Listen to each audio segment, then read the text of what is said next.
Hey guys, it's Amy and welcome back to another video. So recently I've been getting back into sewing a lot more, but since I don't have a machine, I've mainly been focusing on hand sewing. I'm not in any way an expert at it quite yet, but I made this cute top inspired by one that I saw on Yesstyle, and so today I wanted to show you guys how to make one for your dolls. So to begin, I'm using this gingham fabric, and really you can use any fabric that you want, but since I'm trying to match the Yesstyle top, I will be using this one.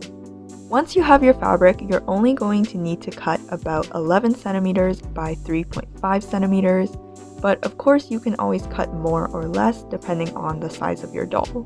These measurements are specifically for Monster High and Ever After High dolls. If your fabric has a clear right side, wrong side, which mine doesn't, so it doesn't matter, but if yours does, make sure that you're working with the wrong side facing you. Now because my fabric can fray, starting with one of the longer edges, I'm going to fold it over by about half a centimeter.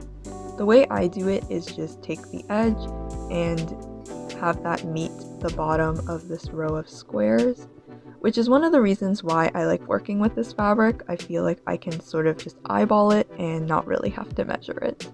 Now once you have that in place, you're going to do a back stitch from one end to the other end so that your top will have a clean edge. Once you're done, it should look like this, and now we're going to do the same thing but on this side.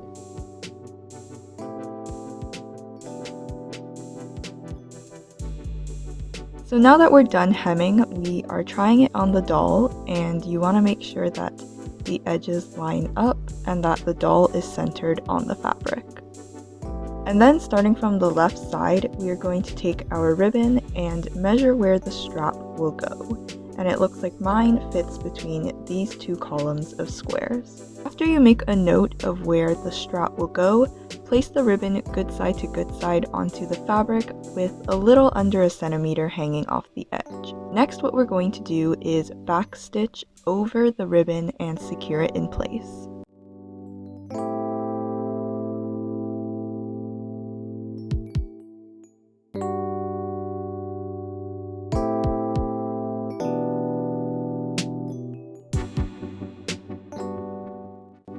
So now we're going to fold the ribbon over and press it down with your thumb, and then we're going to use a needle and thread to make an X so that the two pieces of ribbon can be held together, and so it will give us a little bit of detail on the straps.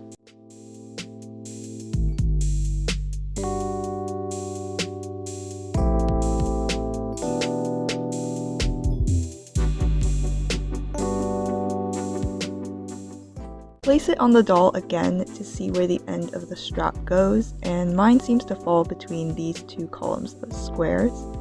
So now from where the edge of the top meets the ribbon, we're going to add just under a centimeter again so that we can fold it, and that is where we are going to cut. So this next part might be a little bit tricky, but wherever the end of the ribbon falls, which for me is between these two columns of squares, we're going to take the ribbon and place it on the fabric good side to good side with a little under a centimeter hanging over the edge, and then again you're just going to back stitch to secure the ribbon in place.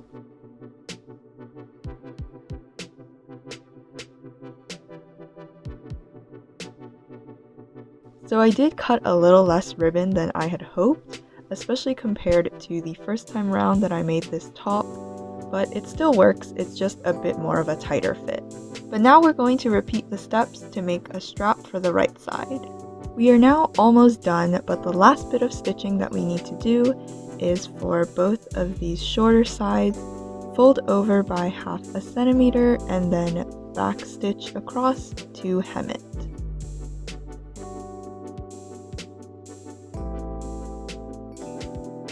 Now the very last thing that we have to do is put on some adhesive velcro, and I just have the shirt on one of my dolls so that it'll make this process a lot easier. And once you are done with that, you now have a Yesstyle inspired top for your dolls, which if you wanted to, it could also be an off the shoulder top. So that is it for this video. Thank you guys so much for watching. I hope you enjoyed it, and I will see you guys in the next one. Bye!